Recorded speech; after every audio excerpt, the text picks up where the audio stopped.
Hi everyone, welcome to global online. This is Ankita Sood. So students, आपके paper one की final revision के लिए आज हम लॉजिकल रीजनिंग और unit number 9 people development and environment के हर एक इम्पॉर्टेंट और रिपीटेड टॉपिक को डिटेल में डिस्कस करने वाले हैं।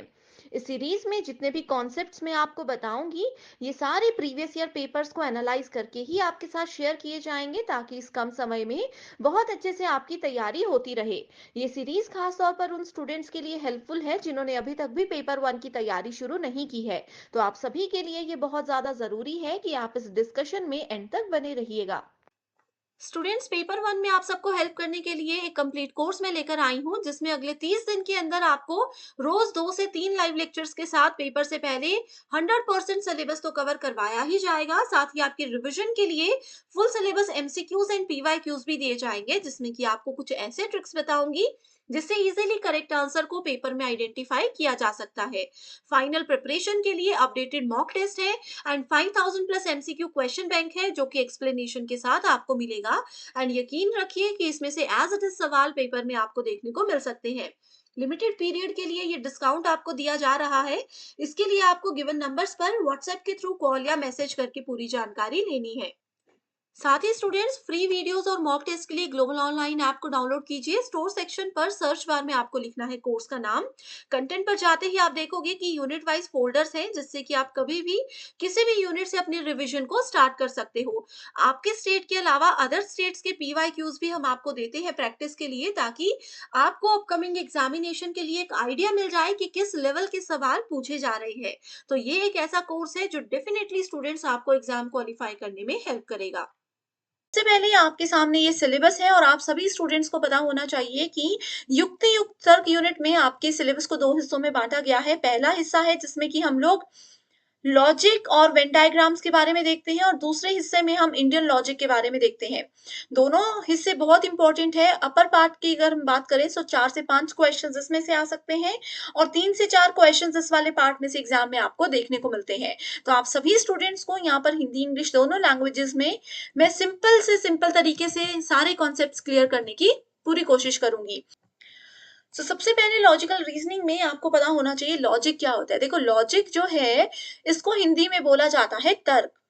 अब 2 लोग अगर आपस में बात कर रहे हैं और एक व्यक्ति बहुत ही तर्क के साथ कोई बात आपको बताए, बहुत ही लॉजिक लगा करके कोई बात आपको बताए, तो आप उसकी बात को ज़रूर मानते हो। तो लॉजिकल रीज़निंग भी हमें यही बताता है कि अगर 2 लोग या 2 से ज़्यादा लोग आपस में बात कर रहे हैं और उनकी बात का जो फाइनल कंक्लूजन है, जो फाइनल निष्कर्ष है, वो निकालने में लॉजिकल रीज़निंग हमें मदद करता है। लॉजिकल रीज़निंग का ये इंट्रोडक्शन था। अब इसमें पहला इंपॉर्टेंट टॉपिक है सिलोजिज्म, यानी कि सिलोजिज्म क्या होता है। इसमें हमारे पास कुछ स्टेटमेंट्स होती हैं एंड उन स्टेटमेंट्स को ध्यान में रखते हुए हमें कंक्लूजन यानी कि निष्कर्ष पर पहुंचना होता है। ओके, अब यहाँ पर एक चीज और ध्यान रखिए। एग्जाम में क्या होता है, कुछ स्टेटमेंट्स ऐसी दी होती हैं जिसका कोई लॉजिक नहीं होता, जो कि इलॉजिकल सी होती है, जिनका कोई फाइनल मीनिंग नहीं निकल पाता। तो स्टूडेंट्स, उसमें कंफ्यूज मत होना। सिलोजिज्म की खास बात यही है कि इसमें आप लोगों को स्टेटमेंट के जो स्टेटमेंट्स गिवन है उसके मीनिंग पर नहीं जाना है, बल्कि क्वेश्चन में क्या मांगा गया है, क्या पूछा गया है, डायरेक्टली उस पर जाना है। अब जैसे इसी एग्जाम्पल को देख लेते हैं। यहाँ पर 2 स्टेटमेंट्स दी गई हैं, स्टेटमेंट 1 और स्टेटमेंट 2। इन दोनों स्टेटमेंट्स को इकट्ठा बोलते हैं प्रीमाइसेस। ठीक है, प्रीमाइसेस इनको कहा जाता है। देखो, इसमें कोई लॉजिक नहीं है। पहली बोलती है ऑल पेन्स आर पेंसिल्स। हर एक पेन क्या पेंसिल होता है? All pencils are books. हर एक पेंसिल क्या बुक होती है? नहीं होती है। तो इसमें कहा गया है कि कई बार स्टेटमेंट्स और कंक्लूजन इलॉजिकल नजर आते हैं, अतार्किक नजर आते हैं, लेकिन सिलोजिज्म से संबंधित प्रश्नों का हल करते समय उम्मीदवारों को दिए गए कथनों को 100% सत्य मानना चाहिए। ये एक ट्रिक है। ठीक है, अब देखो, ये चीजें आपको हमेशा ध्यान रखनी है कि प्रीमाइसेस क्या होते हैं। 2 स्टेटमेंट्स हैं, दोनों स्टेटमेंट्स को प्रीमाइसेस बोला जाता है, और कंक्लूजन जो होता है वो होता है निष्कर्ष। Okay, premises consist of 2 parts. अब देखो, प्रीमाइसेस को भी 2 हिस्सों में बांटा गया है, एक स्टेटमेंट को भी 2 हिस्सों में बांटा गया है। पहला है सब्जेक्ट और प्रेडिकेट, यानी कि विषय और विधेय। सब्जेक्ट क्या होता है? अब जैसे ये वाली पहली स्टेटमेंट है, ऑल पेन्स आर पेंसिल्स। ठीक है, इसमें ये जो पेन्स है ये होता है सब्जेक्ट, यानी कि किसी भी स्टेटमेंट में पहला जो शब्द होता है वो सब्जेक्ट होता है, विषय होता है, और दूसरा जो होता है वो होता है प्रेडिकेट, यानी कि विधेय। तो पहला हमेशा, जैसे इस वाली स्टेटमेंट में ये सब्जेक्ट है, विषय है, बुक्स क्या है, ये विधेय है यानी कि प्रेडिकेट है। तो ये चीजें आपको क्लियर हो गई। इसके बाद दूसरी चीजें आती है मिडल टर्म, माइनर टर्म और मेजर टर्म, प्रमुख पद, लघु पद और मध्य पद। एग्जाम में ये पद आपको ढूंढने के लिए पूछा जाता है, आपको पूछा जाता है कि इस तरीके से एग्जाम्पल दिया होगा, आपको बताना है कि इसमें से मिडल टर्म बताइए। एक मैं आपको बताती हूँ, उसके बाद होमवर्क क्वेश्चन दूंगी जिसका आंसर मुझे कमेंट करके बताओगे, ठीक है। सबसे पहले मिडल टर्म की बात करते हैं। मिडल टर्म होती है एक कॉमन टर्म, ठीक है। देखो इसमें क्या है, all pens are pencils, all pencils are books. So दोनों स्टेटमेंट्स में, इसमें हमने कंक्लूजन को नहीं देखना है, ठीक है। दोनों ही स्टेटमेंट्स में कॉमन क्या है, कॉमन है पेंसिल, ठीक है। तो पेंसिल्स क्या हो गई, पेंसिल्स यहां पर आ गई middle term. Okay, middle term को क्या कहते हैं, मिडल टर्म को कहते हैं मध्यम पद। In a syllogism, a middle term is a term that appears in both the premises. ये दोनों ही premises में है, दोनों ही statement में है, लेकिन conclusion में नहीं है। देखो पेंसिल्स आपको कंक्लूजन में नहीं दिखेगा, तो ये मिडल टर्म की इंपॉर्टेंट डेफिनेशन है जो कि एग्जाम में पूछी गई है। मिडल टर्म एक ऐसी कॉमन टर्म होती है जो कि दोनों स्टेटमेंट में दिखती है लेकिन कंक्लूजन में नहीं दिखती, निष्कर्ष में नहीं दिखती। सो यहाँ पर हमारे पास मिडल टर्म क्या हो गई, मिडल टर्म हो गई पेंसिल्स। उसके बाद आती है मेजर टर्म। मेजर का मतलब क्या होता है, बड़ा होता है, प्रमुख होता है। सो प्रमुख जो चीज होती है उसको सबसे ऊपर लिखते हैं, ठीक है। प्रमुख चीज सबसे ऊपर होती है। सो इसमें देखो ये तो मिडल टर्म है, तो मेजर टर्म क्या है, पेन्स है। मेजर टर्म क्या है, पेन्स है। इसको कैसे हमने देखा, पहली स्टेटमेंट में जो दो शब्द है, एक को पहले हम मिडल टर्म मान लेंगे, जो बचा बाकी दूसरा वो होता है मेजर टर्म। उसके बाद आता है माइनर टर्म। सो माइनर टर्म होती है हमेशा सेकंड स्टेटमेंट में, मेजर टर्म हमेशा फर्स्ट स्टेटमेंट में होती है, माइनर टर्म हमेशा सेकंड स्टेटमेंट में होती है। एंड इसमें भी मिडल टर्म जो है, एक शब्द मिडल टर्म आ गया, इसको हटा देंगे, जो दूसरा बाकी बचा वो हो गया माइनर टर्म्स। सो बुक्स यहाँ पर है माइनर टर्म, ठीक है। प्रमुख पद, माइनर टर्म मतलब लघु पद, और मिडल टर्म मतलब मध्यम पद। डेफिनेशंस पर एक बार जाते हैं। The term in a syllogism that is the predicate of conclusion is known as major term। अब देखो मेजर टर्म का एक और यहाँ पर रूल क्या है, इसमें कहा है कि प्रेडिकेट ऑफ कंक्लूजन, कंक्लूजन का प्रेडिकेट क्या है, कंक्लूजन का प्रेडिकेट जो है वो हमारे पास मेजर टर्म होती है। ओके, अब यहाँ पर एक मैं आप लोगों को होमवर्क क्वेश्चन दे रही हूं। ऑल डॉग्स आर कैट्स, रुको इसको इस तरीके से लिखते हैं हम अच्छे से। All dogs are cats, all cats are lions, therefore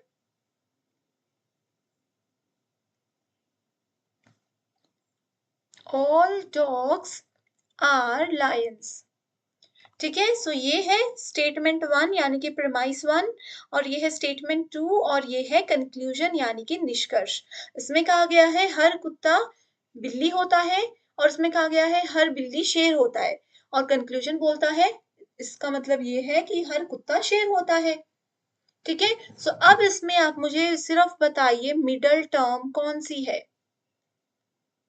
middle term इनमें से कौन सी है, ये मुझे बताइए कमेंट करके, ठीक है। कोई डाउट है, कोई कंफ्यूजन है, जरूर बेझिझक पूछिएगा, आप सबका रिप्लाई मैं हमेशा की तरह जरूर करूंगी। अब यहाँ पर एक चीज और आती है, देखो पहले वाली जो हमने स्टेटमेंट्स देखी उसमें आपने एक शब्द नहीं देखा होगा जो कि मैंने आपको यहाँ पर बताया।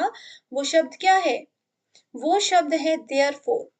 सो किसी भी स्टेटमेंट में, इसको नोट कर लीजिए, किसी भी स्टेटमेंट में अगर आपको हेंस, देयरफॉर, सो, ठीक है, इस तरीके के कुछ टर्म्स नजर आते हैं, इसका मतलब है कि वो हमें कंक्लूजन बता रहा है, वो हमें दो ऊपर की बातों का निष्कर्ष बता रहा है। ओके, सो ये होमवर्क क्वेश्चन है, मिडिल टर्म बताइए मुझे।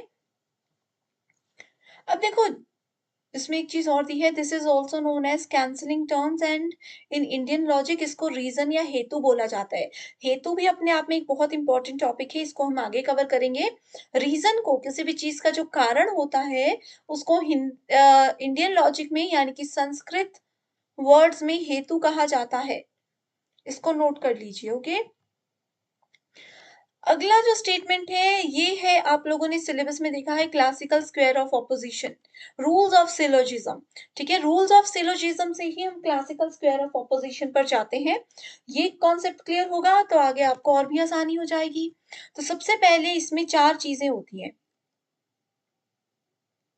ठीक है, देखो यहां से हम देखते हैं, चार चीजें होती हैं, ए, ई, आई एंड ओ। ए का मतलब होता है ऑल, ई का मतलब होता है नो, आई का मतलब होता है सम, और ओ का मतलब होता है सम नॉट। ठीक है, ये चार चीजें होती हैं, ए, ई, आई, ओ। अगर मैं आपको बोलूं कि ऑल बुक्स आर पेन्स, तो इसका मतलब है कि ये कौन सी स्टेटमेंट है, ए वाली स्टेटमेंट है। अगर मैं आपको बोलूं no books are pens, no आ गया, मतलब ये ई वाली स्टेटमेंट है। अगर मैं आपको बोलूं सम बुक्स आर पेन्स, सम मतलब आई। ठीक है, और लास्ट में आता है हमारे पास ओ, ओ में स्टेटमेंट होती है some books are not pens. ये चीजें याद हो गई, ए, ई, आई, ओ। अब ए, ई, आई को ऐसे नहीं लिख सकते आप कि ए, आई, ओ, ई लिख दिया, ये बिल्कुल गलत मेथड है। इसको ऐसे कभी भी नहीं लिखना। इसको लिखने का एक तरीका होता है, अगर वो तरीका यूज करोगे तो और इजी हो जाएंगी चीजें। इसको ऐसे लिखा जाता है ए, ई, आई एंड ओ। अगर ऐसे लिखना समझ गए तो आगे की चीजें समझ लो आपकी 20% क्लियर हो गई है। ठीक है, अब देखो इसमें कहा गया था all S are P, all subjects are predicate universal. अब देखो यूनिवर्सल क्या होता है, अफर्मेटिव क्या होता है, क्वालिटी और क्वांटिटी क्या होता है, ये भी आपको बताती हूँ। अब मेरे पास एग्जाम्पल के साथ आगे बढ़ते हैं, मेरे पास 100 बुक्स हैं। ठीक है, मैंने बोल दिया कि ऑल बुक्स आर पेन्स, यानी कि सभी किताबें, सभी का मतलब यूनिवर्सल, जितनी भी चीजें हमारे पास हैं जब सबको लिया जाएगा तो वो यूनिवर्सल होगा। एंड क्योंकि ये स्टेटमेंट पॉजिटिव है, इसमें नो शब्द का प्रयोग नहीं किया गया, तो वो अफर्मेटिव होगी। तो ये अफर्मेटिव हो गई। अब जैसे देखो इसमें नो लिखा है, इस वाली स्टेटमेंट में नो है, इस वाली स्टेटमेंट में नो है, तो ये नेगेटिव है। तो नेगेटिव और पॉजिटिव, किसी पर्सन का बिहेवियर नेगेटिव है या पॉजिटिव है, ये उसकी क्वालिटी बताता है। ठीक है, सो क्वालिटी क्या होती है, दो प्रकार की होती है, अफर्मेटिव मतलब पॉजिटिव क्वालिटी, नेगेटिव जहां पर नो वर्ड आ गया वो नेगेटिव क्वालिटी। एग्जाम में आता है, याद कर लीजिए। उसके बाद आता है क्वांटिटी, यानी कि कितने। अगर मैंने बोला कि 100 बुक्स में से मैंने 100 ऑल सेलेक्ट कर ली, तो इसका मतलब है कि क्वांटिटी कितनी है, सारी है, तो यूनिवर्सल, सबको ले लिया। नो में बोल दिया यानी कि 100 में से मैंने एक को भी नहीं लिया, जीरो, तो ये भी किसी को भी नहीं लिया, सबको ही छोड़ दिया, तो वो भी यूनिवर्सल होता है। सम यानी कि 100 में से कुछ को लिया, 100 में से 50 सेलेक्ट किए, 100 में से 40 सेलेक्ट किए, तो वो क्या हो गया, वो पर्टिकुलर हो गया। वैसे ही सम नॉट, सम जहां पर आ गया वो पर्टिकुलर है, बस सीधा याद रखिए, जहां पर सम आ गया वहां पर पर्टिकुलर होगा, बाकी जगह यूनिवर्सल होगा। जहां पर नो आ गया वो नेगेटिव होगा, बाकी के अफर्मेटिव होंगे, इतना सा याद रखना है। ठीक है, इसी के साथ आगे बढ़ते हैं क्लासिकल स्क्वायर ऑफ ऑपोजिशन पर, जिसमें है विपक्ष का शास्त्रीय वर्ग। अब इस टॉपिक में से 100% आपको एक या दो क्वेश्चंस एग्जाम में जरूर देखने को मिलेंगे। नोट कर लीजिएगा हर एक चीज को, अगर नहीं पढ़ा है, इजी है, बहुत इजी है। देखो ए, ई, ए, आई, ए, ई, ओ, आई का कॉन्सेप्ट मैंने आपको बताया। AEIO के कॉन्सेप्ट से ही आगे को बढ़ते हैं, तो हम आते हैं क्लासिकल स्क्वायर ऑफ ऑपोजिशन पर। इसमें हमें ये AEI और O के बीच में रिलेशनशिप बताता है। अब ये हमें बताता है कि अगर हम A को यानी कि ऑल वाली टर्म को E वाली टर्म यानी कि नो वाली टर्म के साथ जोड़ें या फिर इनके बीच में रिलेशनशिप देखें तो क्या होगा? जैसे कि अगर मैं बोल देती हूँ ऑल पेन्स आर पेंसिल्स और दूसरी तरफ मैं बोल देती हूँ नो पेन्स आर पेंसिल्स। पहले मैंने बोला सभी पेन पेंसिल हैं, दूसरे में बोला कोई भी पेन पेंसिल नहीं है। तो ए और ई वाली स्टेटमेंट है। तो आपको लगता है कि दोनों स्टेटमेंट्स एक साथ ट्रू हो सकती है? नहीं हो सकती। तो एग्जाम में ऐसे ही क्वेश्चंस आते हैं। ठीक है, सो क्लासिकल स्क्वायर ऑफ ऑपोजिशन की, उसमें इस तरीके से क्वेश्चंस आते हैं। ठीक है, सबसे पहले रिलेशनशिप के बारे में हम लोग बात करेंगे कि ए का आई के साथ, ए का ई या ओ के साथ क्या रिलेशनशिप होता है, ये सब चीजें हम लोग देखेंगे। ठीक है, सो देखो अच्छे से इस चीज को सुनिएगा, समझिएगा। ओके, सो यहाँ पर देखो ए और ओ के बारे में सबसे पहले देखते हैं। ये सबसे इजी रिलेशनशिप है। देखो ए और ओ कॉर्नर्स को मैच कर रहे हैं, वैसे ही ई एंड आई ये भी दोनों एक दूसरे के कॉर्नर्स के साथ मैच हो रहे हैं। ये जो रिलेशन है इधर का इधर के साथ, इधर का इधर के साथ, ये जो रिलेशनशिप होता है इसको कॉन्ट्राडिक्टरी रिलेशनशिप बोला जाता है। क्या बोला जाता है? Contradictory relationship. ठीक है, एक सेकेंड आप लोग रुकिए, मैं आप लोगों को और चीजें आसान करके देती हूँ।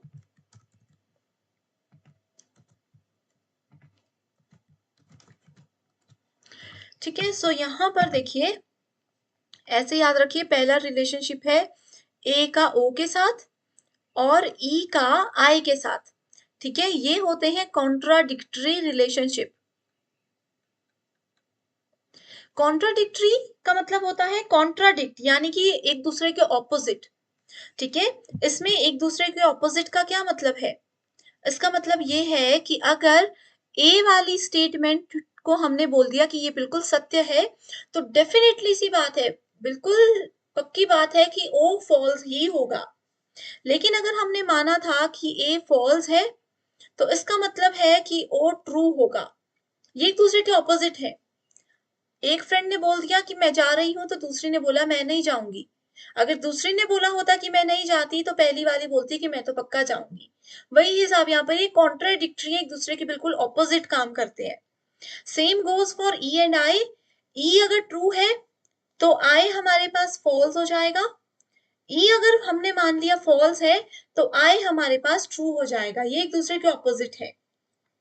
ठीक है, एक अगर ट्रू है तो दूसरा हमेशा फॉल्स होगा, एक अगर फॉल्स है तो दूसरा हमेशा ट्रू होगा। ये स्टेटमेंट है। एंड यहाँ पर ये भी ध्यान रखिए कि रिलेशनशिप जो है ए का ओ के साथ ही होगा, ई का आई के साथ ही होगा, जो मैंने अभी आपको बात बताई। इसको कॉन्ट्राडिक्टरी बोला जाता है। इसी के साथ अब दूसरा रिलेशनशिप कौन सा है? दूसरा लेकर चलते हैं हम, कॉन्ट्रारी, ए और ई का रिलेशनशिप। ठीक है, इसको नोट इस तरीके से कीजिए, ए का रिलेशनशिप ई के साथ। ठीक है, ई आपको किसकी तरह दिखता है? ई जो है वो देखने में किसके जैसा है? एफ के जैसा है। ट्रिक बता रही हूँ, ई दिखने में एफ के जैसा है और एफ का मतलब होता है यहाँ पर फॉल्स। ठीक है, सो ए और ई का रिलेशनशिप हमें ये बताता है कि ये दोनों चीजें एक साथ में फॉल्स हो सकती हैं, एक साथ में झूठी हो सकती हैं, लेकिन एक साथ में सत्य कभी भी नहीं हो सकती। तो ए और ई का रिलेशनशिप क्या होता है? False together but not true together. ठीक है, तो ये रिलेशनशिप है ए और ई का। अगला रिलेशनशिप, अब देखो अगला रिलेशनशिप क्या है, इसका ऑपोजिट है। ऊपर वाला अगर कॉन्ट्ररी था तो नीचे वाला सब कॉन्ट्ररी है, आई एंड ओ, ठीक है। सो आई एंड ओ, कॉन्ट्ररी का उल्टा सब कॉन्ट्ररी, तो इसमें क्या होगा, आई किसके जैसा दिखता है, देखो आई किसके जैसा दिखता है, टी के जैसा दिखता है ना, और ई देखो इसको ऐसे याद रखो, ई एफ के जैसा दिखता है मतलब फॉल्स, आई टी के जैसा दिखता है मतलब ट्रू। तो आई एंड ओ में रिलेशनशिप ये हो सकता है कि ये दोनों हमेशा एक साथ ट्रू हो सकते हैं, लेकिन कभी भी एक साथ फॉल्स नहीं हो सकते। ओके, नोट कर लिया। इसके बाद फिर अगला रिलेशनशिप पे अगर जाएंगे तो ये रिलेशनशिप आ जाएगा ए और आई का, ई एंड ओ का। ये क्या है, ये दोनों सब ऑल्ट्रेशन है, ये तो कॉन्ट्ररी और सब कॉन्ट्ररी था ना, इसलिए इनके अलग अलग रूल्स थे। अब ये दोनों सब ऑल्ट्रेशन है तो ए से आई, ई से ओ का सेम रिलेशनशिप ही रहता है, ठीक है। सो इस रिलेशनशिप को हम कैसे लिखेंगे, ए से आई, ठीक है। ए से आई, ए से आई की ओर अगर हम लोग जाएंगे तो क्या होगा, अगर ए ट्रू है, अगर ए ट्रू है तो ये क्या करेगा, ये आई को भी ट्रू बना देगा, ठीक है। डाउनवर्ड, डाउनवर्ड डायरेक्शन में। इसको आप इस एग्जांपल के साथ याद रख सकते हो कि जो हमारे सीनियर है, ठीक है, सीनियर्स हैं, वो अगर सत्य की राह पर चलते हैं, वो अगर सत्य की राह पर चलते हैं तो हम उनके जूनियर्स हैं, हम भी उनको देख देख कर सत्य की राह पर ही चलने लग जाएंगे। तो ऊपर से सीनियर से जब नीचे की ओर आएंगे, ऊपर वाला अगर सत्य है तो वो नीचे वाले को भी सत्य बना देगा, ए ट्रू है तो वो आई को भी ट्रू बना देगा, ठीक है। लेकिन नीचे से, अगर नीचे से ऊपर की ओर जाएं, नीचे वाला अगर झूठा है तो वो ऊपर वाले को भी झूठा साबित करने की पूरी कोशिश करेगा। इसका मतलब क्या है, इसको ऐसे याद रखिए कि इसका मतलब है कि अगर आई फॉल्स है तो वो ए को भी फॉल्स बनाने की पूरी कोशिश करेगा, वो ए को भी पूरा फॉल्स बना ही देगा। ओके, नेक्स्ट आ जाता है रिलेशनशिप बिटवीन ई एंड ओ। सो ई अगर ट्रू है, सेम फॉलो होगा पैटर्न कि ऊपर वाला सत्य है तो वो नीचे अपने जूनियर्स को भी सत्य साबित करेगा, तो वो ट्रू किसको बना देगा, ओ को भी ट्रू बना देगा। लेकिन वहीं अगर ओ फॉल्स है तो ई का क्या हो जाएगा, ई का कुछ भी नहीं होगा। इस तरीके की कंडीशन एग्जाम में आती भी नहीं है, एंड ये हमेशा ऑलवेज डाउटफुल कंडीशन की कैटेगरी में ही काउंट किए जाते हैं। ओके, ओके, सो अभी तक आई होप बिल्कुल क्लियर है चीजें। ये जो मैंने AEIO का कॉन्सेप्ट, AEIO के बीच में रिलेशनशिप अभी तक बताया, इसमें से श्योर एक या दो क्वेश्चंस एग्जाम में आपको आएंगे। इस वाली स्लाइड को नोट कर लीजिए, इसका स्क्रीनशॉट ले लीजिए, ठीक है। एग्जाम्पल्स के साथ देखते हैं चीजों को। एक ही एग्जाम्पल बताऊंगी, बाकी हमने ऑलरेडी सेशंस में डिस्कस किया है। अगर मेरे पास स्टेटमेंट है ऑल बुक्स आर पेन्स, ठीक है, और दूसरी स्टेटमेंट है नो बुक्स आर पेन्स। इसमें हमने क्या बोला था, ए और ई में दोनों एक साथ फॉल्स हो सकते हैं लेकिन एक साथ ट्रू नहीं हो सकते। इसको मैंने बोल दिया कि ऑल बुक्स आर पेन्स की, हाँ भाई सच में सभी किताबें पेन जैसी दिखती हैं, लेकिन दूसरी तरफ मैंने बोल दिया और book no books are pen, तो दोनों सत्य एक साथ नहीं हो सकती, क्योंकि मैंने यहाँ पर ऑल बोला, यहाँ पर नहीं बोला, लेकिन ये दोनों एक साथ फॉल्स हो सकती है। तो ऐसे एग्जाम्पल्स आएंगे और आपको एज इट इज डेफिनेशंस दी जाएंगी जो कि अभी तक मैंने बताई है। ओके, बहुत सारे स्टूडेंट्स ऐसे हैं जिनको डाउट रहता है ई और ओ वाले कॉन्सेप्ट में, है ना। ई और ओ वाले में डाउट रहता है तो इसको ऐसे याद रखिए, देखो ए से ई और ओ, ए एंड आई, ठीक है। ए से आई की ओर एक बार जा रहे हैं, एक बार यहाँ से वापस आ रहे हैं, ठीक है। सो इसमें हम मैं कलर्स चेंज करके बता रही हूँ ताकि क्लियर हो जाए चीजें। ए से आई की ओर, आई किसके जैसा दिखता है, टी के जैसा दिखता है, तो ए से आई की ओर जा रहे हैं तो ये ट्रू हो जाएगा। आई से ए की ओर जा रहे हैं तो ये उसका उल्टा है तो फॉल्स हो जाएगा। ठीक है, ए से आई की ओर गए, आई टी जैसा दिखता है तो ट्रू की ओर ये हमें लेकर जा रहा है, सत्य की ओर लेकर जा रहा है। सेम विथ ई एंड ओ। ठीक है, ये वाला अगर क्लियर हो गया तो ई एंड ओ पे भी आपने सेम चीज को फॉलो करना है। अब देखो यहाँ पर ये एग्जाम्पल्स हैं। All the students clear their examination, यानी कि ए। फ्यू, फ्यू का मतलब होता है सम।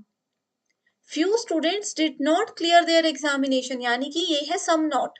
सम नॉट क्या होती है, ओ। तो यहाँ पर पहले आपको पता चल गया ए और ओ वाली स्टेटमेंट है, तो ये कौन सी स्टेटमेंट है, ए और ओ वाली स्टेटमेंट कौन सी होती है, कॉन्ट्राडिक्टरीज होती है। ये हमने अभी डिस्कस किया यहाँ पर, ए और ओ कॉन्ट्राडिक्टरी। सेम क्वेश्चन में अगर आपको दिया होता कि all the students clear their examination and ये कहा होता no student clear their examination, तो ये हो जाता ए और ई। ए और ई कौन से स्टेटमेंट्स होती है, ये होती है contrary statements. Okay, I hope clear है कैसे क्वेश्चंस आते हैं। देखो यहाँ पर विरोधाभास इसको कहा जाता है, कॉन्ट्राडिक्टरीज को। नेक्स्ट है, in which of the following propositions both can be true simultaneously. देखो ये भी अभी मैंने बताया, दो स्टेटमेंट्स हैं जो कि एक साथ ट्रू हो सकती हैं but they can not be false together, वो एक साथ फॉल्स नहीं हो सकती। कौन सी होती है वो दो स्टेटमेंट्स, वो होती है सब कॉन्ट्ररी। अभी हमने पढ़ा सब कॉन्ट्ररी क्या होती है, ट्रू हो सकती है एक साथ पर फॉल्स नहीं हो सकती। ट्रू हो सकती है आई टी जैसा दिखता है तो ट्रू हो सकती है, ई एफ जैसा दिखता है तो फॉल्स हो सकती है। ओके, बहुत इजी है, बहुत इजी है। अगर आपको ये ट्रिक समझ आ गई है मुझे एक बार कमेंट करके बता दीजिए स्टूडेंट्स। ठीक है, प्लीज मुझे कमेंट करके बता दीजिए कि क्या ये ट्रिक्स आपको समझ आ रही है। अगर नहीं आ रही है, कोई भी डाउट है, तो मैं सेम वीडियो पर सेम सेशन आपके लिए लाइव लेकर आऊंगी ताकि आपके डाउट जो है वो साथ साथ में क्लियर होते रहे। ठीक है, अगर क्लियर हो रही है तो हमेशा की तरह कमेंट करके मुझे मोटिवेट कीजिए ताकि मैं इस तरीके की सीरीज आपके लिए कंटिन्यू रख सकूं। एंड इसके अलावा किसी भी पर्टिकुलर टॉपिक पर, किसी भी पर्टिकुलर यूनिट पर, किसी भी पर्टिकुलर चैप्टर पर आपको सेपरेट वीडियो चाहिए एग्जाम से पहले तो मुझे वो भी बता दीजिए, रिक्वेस्ट आपकी जल्दी से जल्दी पूरी की जाएगी। ओके, सो नेक्स्ट है स्ट्रक्चर ऑफ कैटेगोरिकल प्रोपोजिशन। अब देखो कैटेगोरिकल सिलोजिज्म जो हमने पढ़ा ना, उसके स्ट्रक्चर के बारे में बताई गई चीजें हैं। सब्जेक्ट और प्रेडिकेट हमने पढ़ लिया, विधेय और विषय हमने पढ़ लिए। अब बात आती है कॉपिला की। कॉपिला वो वर्ड होता है जो कि इन दोनों को, सब्जेक्ट और प्रेडिकेट को जोड़ने में मदद करता है। For example, all clothes are fashionable,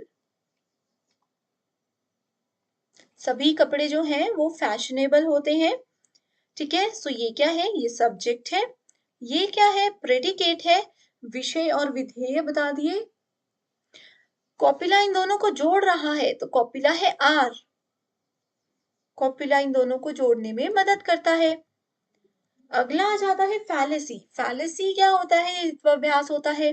अब देखो फैलेसीज को यहाँ पर बहुत सारे प्रकार की होती है, डिटेल में कवर करना थोड़ा सा पॉसिबल नहीं है। सो कुछ बेसिक सी जो इम्पोर्टेंट फैलेसीज हैं जो कि एग्जाम में बहुत बार पूछी गई हैं और आगे भी पूछी जाएंगी, उनको ही हम यहाँ पर डिटेल में कवर करेंगे। ठीक है, फैलेसी को ना पहले मैं एक एग्जाम्पल के साथ स्टार्ट करती हूँ। ठीक है, फैलेसी को एक एग्जाम्पल के साथ स्टार्ट करते हैं। सो देखो मान लीजिए कि मैं आपको बोल रही हूँ कि मुझे आंसर बताइए, मुझे ये बताइए। मान लीजिए हम ऑफलाइन सेशन में, ऑनलाइन सेशन नहीं है, ऑफलाइन क्लास चल रही है, आप मेरे सामने हो, मैंने आपसे कुछ क्वेश्चन पूछा और आप पूरी क्लास ने मुझे इग्नोर कर दिया, मेरी बात का जवाब ही नहीं दिया, या फिर आप लोगों ने क्या कर दिया, आप लोगों ने जो है मतलब बात को ही चेंज कर दिया, लेकिन मेरी बात का आंसर नहीं दिया, मेरे सवाल का जवाब नहीं दिया, तो वो क्या कहलाता है, वो फैलेसी कहलाता है कि आपने मुझे भ्रम में थोड़ा सा डालने की कोशिश की। ओके, आप लोगों ने क्या किया, मुझे थोड़ा सा भ्रम में डालने की कोशिश की और मेरी बात का जवाब नहीं दिया। ये एक बेसिक से प्रकार की फैलेसी होती है। ठीक है। सो फैलेसी एक एरर होता है किसी भी आर्ग्यूमेंट में that deceives our mind. It is a defect in an argument, किसी भी आर्ग्यूमेंट में कोई डिफेक्ट होता है that consist of something other than merely false premise. अब देखो, मैंने आप लोगों को, मान लीजिए दो लोग आपस में बात कर रहे हैं, दो सहेलियां, दो दोस्त आपस में बात कर रहे हैं। एक ने कुछ बात बताई कि तुमको पता है आज मेरा यूजीसी नेट का एग्जाम था, उसमें ये क्वेश्चन आए थे। दूसरी ने सुना, बात को अच्छे से सुन लिया, लेकिन वो ना इससे किसी और बात को ही बताने लग गई। उन्होंने इनकी बात का रिप्लाई नहीं किया कि आपका एग्जाम कैसा हुआ, कैसा आया था। उन्होंने अपना ही बता दिया कि आज से 2 साल पहले मैंने भी नेट एग्जाम दिया था, और करते करते वो बात ही चेंज हो गई। ठीक है, तब को उनको बीच में कोई तीसरा फ्रेंड मिल गया, बात क्या हो गई, एग्जाम की बात चल रही थी वो खत्म हो गई। तो ये भी एक प्रकार की फैलेसी होती है, भ्रम होता है कि हम कुछ और चीज के लिए बैठे थे, कुछ और करना चाहते थे, लेकिन अनजाने में ही सही, लेकिन हम कहीं और पहुंच गए, कुछ और हो गया। फैलेसी दो प्रकार की होती है, फॉर्मल और इनफॉर्मल। ठीक है। सो स्टूडेंट्स, जैसे मैंने आपको बताया, फैलेसीज को बहुत ज्यादा फैलेसीज हैं, सबको यहाँ पर कवर करना पॉसिबल नहीं होता। तो मैं यहाँ पर आपको सिर्फ नाम बता देती हूँ, आप नोट कर लीजिए। एंड अगर आपने मेरी फैलेसीज वाली डिटेल्ड वीडियो अभी तक नहीं देखी है तो उसको जरूर देख लीजिएगा एक बार। ठीक है, कमेंट कर दीजिए, लिंक आप लोगों को मिल जाएगा कि फैलेसीज क्या क्या होती हैं, कैसे अलग अलग फैलेसी को याद रखा जा सकता है। ठीक है, तो एक फैलेसी आती है रेड हेयरिंग फैलेसी।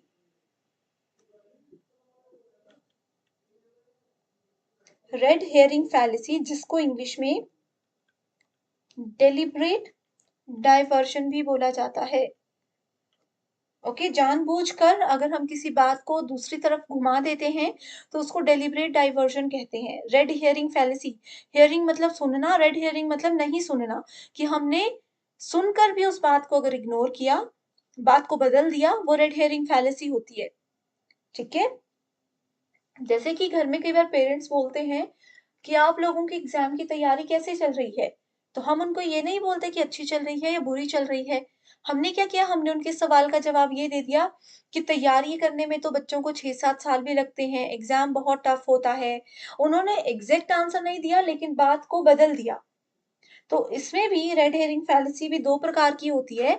एक वो होती है जिसमें हम थोड़े से जवाब को बदल देते हैं, टॉपिक को चेंज नहीं करते, बस थोड़ी सी बात को घुमा देते हैं, लेकिन वो उसी टॉपिक से रिलेटेड होता है। जैसे कि अभी मैंने एग्जांपल दिया कि उन्होंने ये नहीं बताया कि तैयारी उनकी कैसी चल रही है, लेकिन उन्होंने बात एग्जाम की ही की, लेकिन कुछ और की। ठीक है, दूसरा होता है जिसमें उससे रिलेटेड डाइवर्जन नहीं होता। अब किसी को, मान लीजिए एक बच्चा खिलौने के लिए रो रहा है कि मुझे ये खिलौना चाहिए, तो उसकी मम्मी ने क्या किया, उसकी मम्मी ने बोल दिया कि चलो घर पर बहुत अच्छा खाना तुम्हारे लिए इंतजार कर रहा है, या फिर घर पर चलो तुम्हारे लिए एक नई ड्रेस मैंने लाकर रखी है। तो वो क्या हो गया, उन्होंने बच्चे का माइंड डाइवर्ट करने के लिए, उनका ध्यान खिलौने से हटाने के लिए बात को ही बदल दिया। तो वो आती है red hearing fallacy, deliberate diversion, जिसमें जानबूझकर हम बात का मोड़ ही बदल देते हैं। उसके बाद अगली फैलेसी आती है जिसका नाम है straw man fallacy. Straw man fallacy, ठीक है, अगर हमें पता होता है कि एक सामने वाला पर्सन झूठा है, सॉरी, एक सामने वाला पर्सन सच बोल रहा है, लेकिन हमारे पास कोई लॉजिक नहीं होता, कोई सबूत नहीं होता कि हम उस पर्सन को सत्य ही मानकर चलें, तो इसके लिए हमें उसको झूठा मानना पड़ता है। ठीक है, तो वो क्या होता है, झूठा हम उसको जानबूझकर, सॉरी सॉरी सॉरी, इस चीज को फिर से देखते हैं।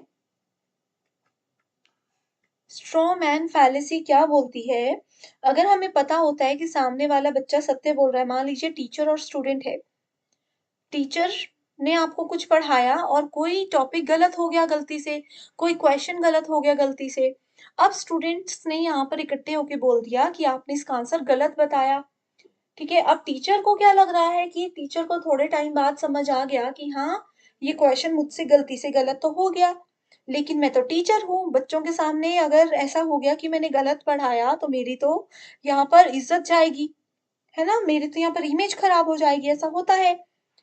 तो उस समय टीचर क्या करेंगे, टीचर बच्चों को, अब इस मामले में तो वो टीचर्स बच्चों को गुस्सा नहीं कर सकती क्योंकि उनको पता है कि बच्चे बिल्कुल सही बोल रहे हैं। तो इस टाइम पे टीचर क्या करेंगे, बच्चों को कुछ नीचा दिखाने के लिए या डाउन फील करवाने के लिए या उनको चुप करवाने के लिए बात ही बदल देंगे और कोई ऐसा टॉपिक उठा लेंगे जिससे कि वो उसको डिफीट कर सके। एक एग्जाम्पल लेते हैं, टीचर को स्टूडेंट ने बोल दिया कि मैम आपने ये गलत पढ़ाया था। ठीक है, टीचर को कहीं ना कहीं थोड़ी देर बाद रियलाइज हो गया कि गलत पढ़ाया, लेकिन टीचर अपना ईगो सेटिस्फाई करने के लिए इस बात को मान नहीं रहे कि उन्होंने वो गलत पढ़ा दिया था। और टीचर ने क्या कर दिया, टीचर ने बच्चों को इस तरीके से बोल दिया कि मैं तो देखना चाहती थी कि तुम क्लास में कितने अटेंटिव हो, ये देखने के लिए मैंने जानबूझकर ही आपको गलत आंसर बताया था। तो टीचर ने क्या किया, अपना एक ईगो मेंटेन करने के लिए, एक अपना अपर हैंड सेट करने के लिए थोड़ा सा बात को बदल दिया और उस बच्चे की किसी पर्टिकुलर पॉइंट पर जो है वो पॉइंट आउट करने वो लग गए। ओके, इसके बाद आती है यहाँ पर आर्ग्यूमेंट अगेंस्ट द पर्सन। किसी पर्सन के आर्ग्यूमेंट पे हम कैसे यहाँ पर करते हैं, appeal to ignorance, fallacy of division, hasty generalisation fallacy, ये सब प्रकार है। मिसिंग द पॉइंट, ये भी एक फैलेसी होती है। हर एक चीज को अगर डिटेल में देखने लगे तो समझ आएगा, बाकी के टॉपिक्स मिस हो जाएंगे। तो इस पे एक सेपरेट वीडियो ऑलरेडी है, आप उसको देख सकते हो। ठीक है, नेक्स्ट है इंडियन लॉजिक, भारतीय तर्क क्या होता है। सो भारतीय तर्क में, ठीक है, भारतीय तर्क में दो चीजें होती हैं। वो दो चीजें होती हैं, एक होता है ऑर्थोडॉक्स, एक होता है अनऑर्थोडॉक्स। अब ये ऑर्थोडॉक्स का मतलब होता है आस्तिक वेदास। आस्तिक वो लोग होते हैं जो कि भगवान और वेद पुराण इन सब चीजों में मानते हैं। भारत में कई लोग ऐसे हैं जो कि मानते हैं कि वेदों पुराणों में जो कुछ भी लिखा है वो बिल्कुल सत्य है, इसके अलावा कुछ भी नहीं होता, यही चीजें हमारे जीवन में होती हैं और यही हमारा जीवन है। तो वो होते हैं ऑर्थोडॉक्स। और अनऑर्थोडॉक्स होते हैं नास्तिक लोग, जो कि वेद पुराण भगवान ये सब चीजों में नहीं मानते। उनको लगता है कि अपना कर्म कीजिए, अपना काम कीजिए और यही एक जीवन होता है। सो जो आस्तिक लोग होते हैं, जो वेद पुराण में मानते हैं, उसमें कुछ फिलोसफीज आती हैं, जैसे न्याय फिलोसफी, विशेषिका, मीमांसा जिसको पूर्व मीमांसा भी कहते हैं, समख्या फिलोसफी, योगा फिलोसफी और उत्तर मीमांसा जिसको वेदांत के नाम से जाना जाता है। वहीं नॉन वेदास में आता है बुद्धिस्ट, जैनिज्म और चारवाक यानी कि भौतिकवादी। तो ये जो लोग होते हैं, आपने देखा होगा, बुद्धिस्ट लोग, जैन लोग मंदिर मस्जिदों में नहीं जाते, मंदिर और कहीं नहीं जाते। ये लोग अपने शांत रहते हैं, अपने ही में लगे रहते हैं, अपने काम पे ध्यान देते हैं, ना इनको फालतू में कुछ। आपने इनको कभी देखा है कि बहुत मंदिरों में जा रहे हैं, जगराता हो रहा है, कुछ हो रहा है? कुछ भी नहीं। ये लोग वेद पुराण भगवान इन सब में इतना मानते ही नहीं है। इनको लगता है अपने कर्म कीजिए, वही काफी है। ओके, इसके बाद अगला आता है प्रमाण। सो प्रमाण में सबसे पहली चीज तो आपको यहीं पर ये याद रखनी है कि प्रमाण होते हैं 6 प्रकार के इंडियन लॉजिक के हिसाब से। ठीक है, तो उसमें होते हैं 6 प्रकार के प्रमाण, जिसमें पहला है प्रत्यक्ष। हर एक चीज को आगे डिटेल में बताऊंगी। पहला होता है प्रत्यक्ष, संस्कृत शब्द है प्रत्यक्ष, हिंदी में इसको परसेप्शन कहा जाता है। उसके बाद आता है अनुमान यानी कि इन्फेरेंस। उसके बाद आ जाता है उपमना यानी कि कंपैरिजन, शब्द वर्बल टेस्टिमनी, अर्थपत्ति इम्प्लीकेशन और अनुपलब्धि नॉन एप्रीहेंशन। ठीक है, सो इसी चीज को हम डिटेल में देखते हैं। सो प्रत्यक्ष का मतलब होता है जो चीज हमारे सामने है। आपने ये शब्द सुना होगा कि प्रत्यक्ष को कभी भी प्रमाण की जरूरत नहीं होती है ना। तो प्रत्यक्ष जो चीज हमारे सामने, अब कोई इंसिडेंट होता, मैंने अपने सामने देख लिया, अपनी आंखों के सामने देख लिया, तो उसके लिए मुझे किसी को कोई सबूत देने की जरूरत नहीं होती है। ये मतलब होता है प्रत्यक्ष का। ठीक है, ये एक ऐसा प्रमाण होता है जो कि हमारे सेंस ऑर्गन्स को यूज करता है, हमारी इंद्रियों का प्रयोग करता है। कोई चीज अगर मैंने अपनी आंखों से देखी, अपने कानों से सुनी, ठीक है, अपने खुद मैंने सामने उसको होते हुए देखा है, तो उस चीज के लिए मुझे किसी को भी सत्य साबित करने के लिए जो है सबूत की जरूरत नहीं होती। ये इसमें बोला जाता है। कोई चीज है जिसको मैंने खुद टच करके देखा, वो सॉफ्ट है या हार्ड है, मैंने अगर खुद टच कर लिया कि वो सॉफ्ट है, तो मैं किसी को उस चीज का प्रमाण क्यों दूं? ठीक है, वहीं अगर मैंने किसी फूड को कोई मुझे बोल रहा है कि ये फूड बहुत अच्छा होता है, खाकर देखिए। मैंने अगर उस फूड को पहले से खा लिया है, मुझे वो अच्छा नहीं लगा है, तो उस चीज़ का भी मुझे क्या है, मुझे पता है, मैंने खुद उसको टेस्ट किया। तो जहाँ पर भी हमारी इंद्रियाँ इन्वॉल्व होती हैं, वहाँ पर क्या होता है? वहाँ पर प्रत्यक्ष होता है। दूसरी चीज़ आ जाती है अनुमना। अनुमान का मतलब होता है गेस करना, असम्पशंस, इन्फेरेंस जिसको बोला जाता है। ठीक है? ये एक ऐसा प्रमाण होता है जिसमें कि हम अपने पुराने नॉलेज से, अपने ओल्ड नॉलेज को थोड़ा-सा आइडिया लगा करके किसी चीज़ का कंक्लूजन निकालते हैं। अब कोई प्रॉब्लम आपके सामने अगर आती है, तो आप लोग क्या करते हो उस प्रॉब्लम के सॉल्यूशन के लिए? कुछ अपने दिमाग में जो आपके पास आइडियाज़ होते हैं, उसको यूज़ करके कुछ गेस लगाते हो, है ना? कुछ गेस करते हो, हाइपोथेसिस हमने रिसर्च में पढ़ा था, हाइपोथेसिस लगाते हो जिसको अनुमान कहा जाता है और सॉल्यूशन तक पहुँचने की कोशिश करते हो। तीसरा आ जाता है उपमना प्रमाण। उपमना का मतलब होता है कंपैरिजन, जहां पर एक चीज को किसी दूसरी चीज के साथ कंपेयर किया जा रहा हो, वहां पर उपमना प्रमाण होता है। अगला आता है अर्थपति। अर्थपति दो चीजों से मिलकर बना है। ठीक है, अर्थपति दो चीजों से मिलकर बना है। एक होता है अर्थ, ठीक है, यानी कि किसी चीज का अर्थ, किसी चीज का मीनिंग, और पति यानी कि उत्पत्ति। दो चीजें होती है, देखो इसको लिखकर बताती हूँ। अर्थपति दो चीजें हैं, अर्थ प्लस उत्पत्ति या फिर अर्थ की उत्पत्ति। किसी भी वर्ड का यहाँ पर मीनिंग जो है वो जनरेट किया जाता है। ठीक है, इसमें क्या होता है, हमने जो सुनी सुनाई बातें होती हैं, जो बिलीफ्स होते हैं, जो धारणाएं होती हैं, ठीक है, उन सब के बारे में जो हम सुनते हैं हम उसको मान लेते हैं। अर्थपति में ये होता है। अब मुझे किसी ने कोई बात बताई कि वेदों पुराणों में ऐसा होता है। मैंने चाहे वेद पुराण नहीं पढ़े हैं, नहीं सुने हैं, लेकिन मैंने क्या किया, मैंने उनकी बात को मान लिया। ये एक प्रमाण होता है। किसी की बात को मान लेना एक प्रमाण होता है। ठीक है, अनउपलब्धि लास्ट है, अनउपलब्धि, नॉन एप्रीहेंशन, नॉट अवेलेबल। देखो अनुपलब्धि दो चीजों से बना है, अनु उपलब्धि यानी कि नॉट अवेलेबल, जो चीज उपलब्ध नहीं है। ठीक है, ये होता है absence of knowledge, absence of knowledge इसको कहा जाता है अनुपलब्धि। ठीक है, सो एब्सेंस ऑफ नॉलेज जहां पर हमें ज्ञान ही नहीं है। अब किसी जगह पर हमें किसी पर्टिकुलर चीज का अगर ज्ञान नहीं है तो उसको अनुपलब्ध कहा जाएगा। एक यहाँ पर मिस हो गया शब्द।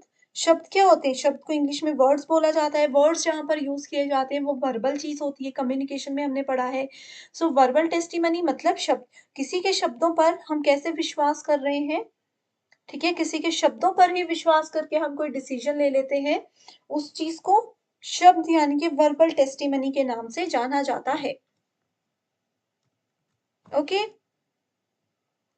ओके स्टूडेंट्स, सो ये हमने आज कंप्लीट कवर कर लिया है। ठीक है, हमने कंप्लीट कवर कर लिया है लॉजिकल रीजनिंग को भी। इतना भी पढ़ लोगे तो काफी है, 6 से 7 क्वेश्चंस इतने में से भी आपको एग्जाम में पूछने मिल सकते हैं। पीवाईक्यूज पे ऑलरेडी सेपरेट वीडियोस हैं, लिंक आप लोगों को डिस्क्रिप्शन बॉक्स में मैंने ऐड किया हुआ है। उस लिंक में जाकर आप सभी वीडियोस को देखकर फटाफट से प्रीवियस ईयर क्वेश्चंस को सॉल्व कर लीजिए। सबसे पहले यहाँ पर हम देखते हैं कि सस्टेनेबल डेवलपमेंट गोल्स क्या होते हैं।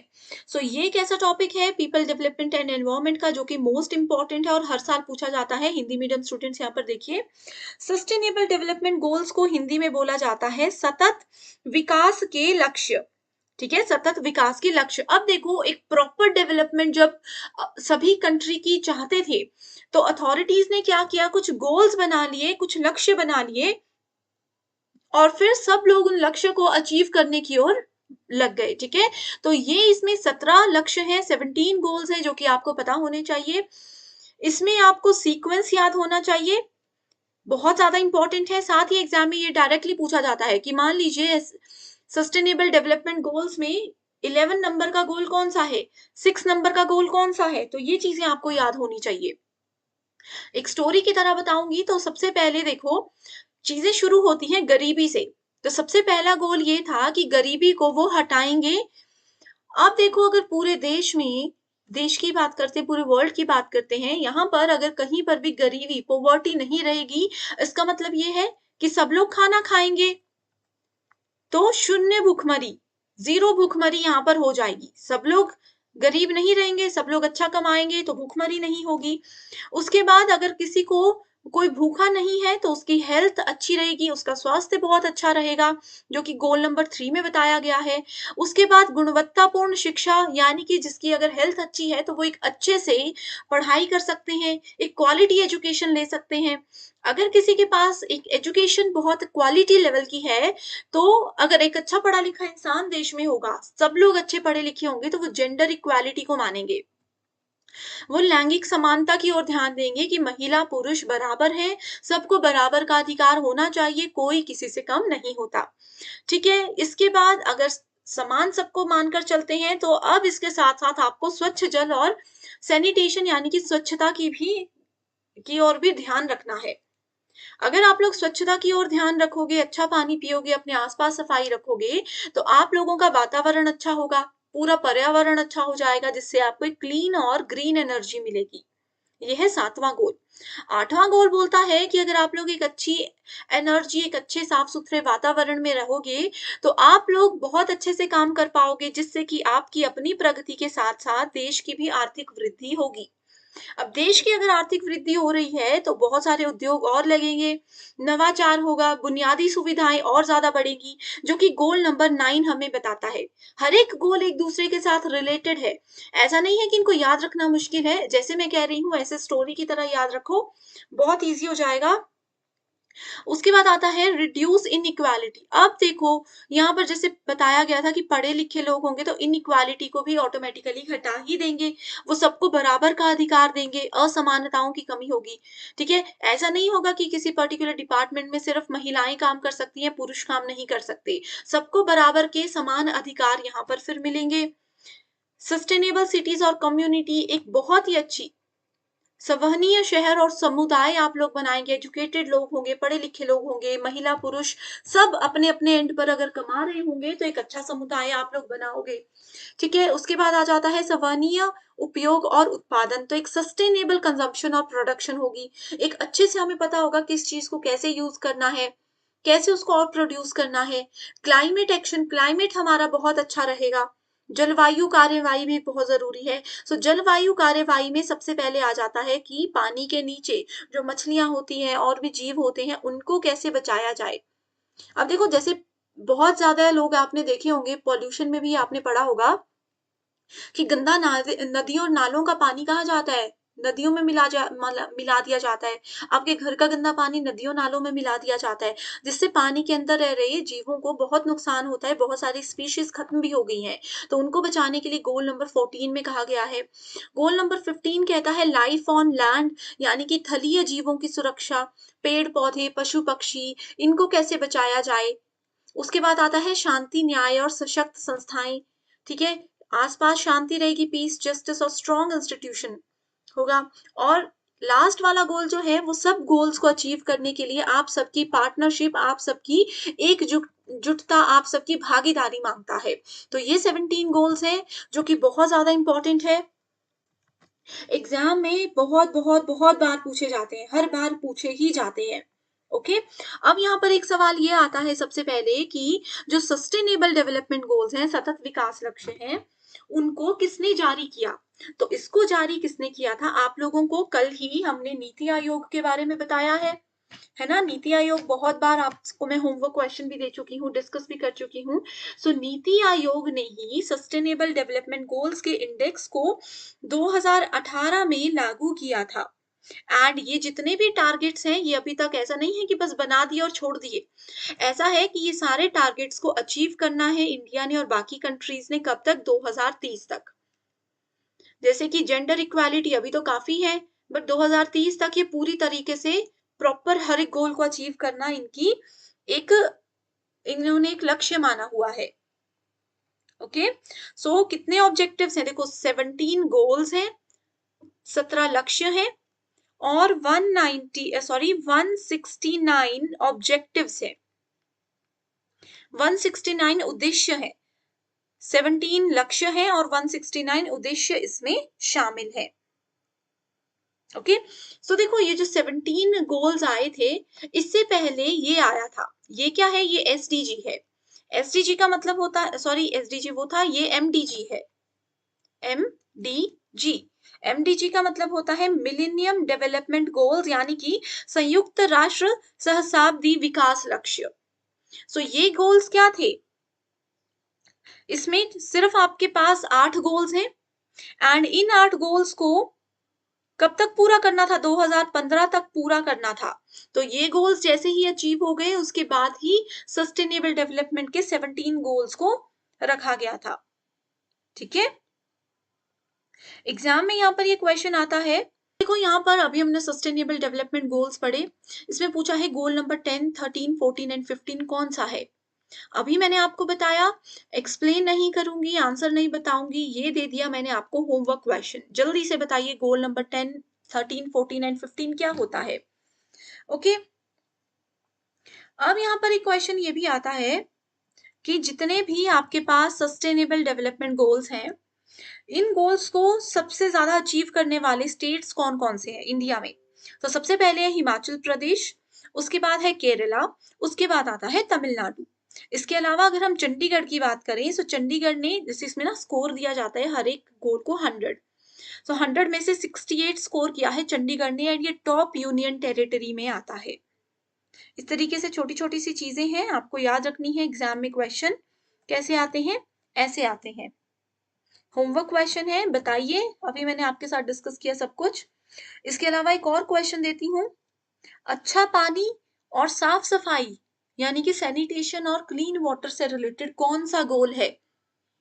कौन सा गोल है? सस्टेनेबल डेवलपमेंट गोल्स में से कौन सा गोल है जो हमें साफ पानी और सैनिटेशन की सुविधा या इसके बारे में जानकारी देता है?